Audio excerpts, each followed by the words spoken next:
அனைவருக்கும் வணக்கம். நான் ஃபஸ்ட்டு ஒரு வீடியோ போட்டிருந்தேன். 8th standard, 9th standard, 10th, 11th, 12th mobile கொடுக்காதீங்கன்னு சொல்லி. இந்த மொபைல் கொடுக்கறதுனால என்னென்ன ப்ராப்ளம், ப்ளஸ்ஸும் இருக்குது, மைனஸும் இருக்குது. அது உங்களுக்கு தெரியும். நீங்கள் படித்தவங்க, எஜுகேட்டட்.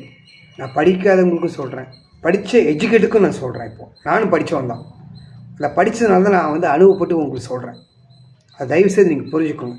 நீங்கள் மொபைல் கொடுத்தீங்கன்னா ஃபேஸ்புக், இன்ஸ்டாகிராம், வாட்ஸ்அப், ஃப்ரெண்ட்ஸுக்கு இம்பார்ட்டன்ஸ் கொடுத்து எஜுகேஷன் இம்பார்ட்டன்ஸ் கொடுக்காம சேட் பண்ணி மெசேஜ் பண்ணி அவங்க கடைசியில் பாய்ஸாக இருந்தாலும் சரி, கேர்ள்ஸாக இருந்தாலும் சரி, அவங்க படிக்காமல் சிதறாங்க. தயவு செய்து கொடுக்காதீங்க. அதேமாரி இந்த வீடியோ நீங்கள் கம்பல்சரி பாருங்கள். ஏன்னா இதனால் பார்த்து நான் சஃபர் ஆகியிருக்கேன். சரிங்களா? உங்களை மாதிரி நானும் கஷ்டப்பட்டு, எல்லா அப்பா அம்மார்களும் கஷ்டப்படுறதாங்க, இல்லைன்னு சொல்கிறீங்க. சரிங்களா? அம்மாமார்களும் கஷ்டப்படுறாங்க, இல்லைன்னு சொல்லலை.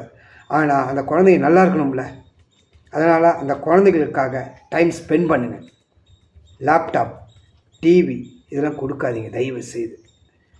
அவங்க நல்லா வாழ்க்கையில் நல்லா வரட்டும். டீனேஜ் அதுவும் அவங்க கேர்ஃபுல்லாக ஹேண்டில் பண்ணணும். பேரண்ட்ஸ் வித் டீச்சர் எவ்வளோ தான் 1000 பேரை பார்த்தாலும் கூட அவங்களால கண்ட்ரோல் பண்ண முடியாது. ஆஸ் ஏ பேரண்ட்ஸ் நீங்கள் உங்கள் குழந்தைங்கள நீங்கள் தான் உங்களை பார்க்கணும், பாதுகாக்கணும், எல்லாமே செய்ய வேண்டிய கடமை. அதுக்கு உண்டான ரிட்டர்ன்ஸ் செய்கிறாங்க, செய்யலை, அது அடுத்த விஷயம். அவங்கள நல்லவங்களாக வளங்க. தயவு செய்து மொபைல் கொடுக்காதீங்க. கொடுக்க வேண்டான்னு என்னுடைய தாழ்மையான ஒரு வேண்டுகோள். தவிர இதை நான் கட்டளை எழுதுலைங்க. உங்கள் குழந்தைங்க நீங்கள் நல்லா இருக்கணும், வேறு ஒன்றும் இல்லை. தேங்க்யூ, நன்றி, பாய்.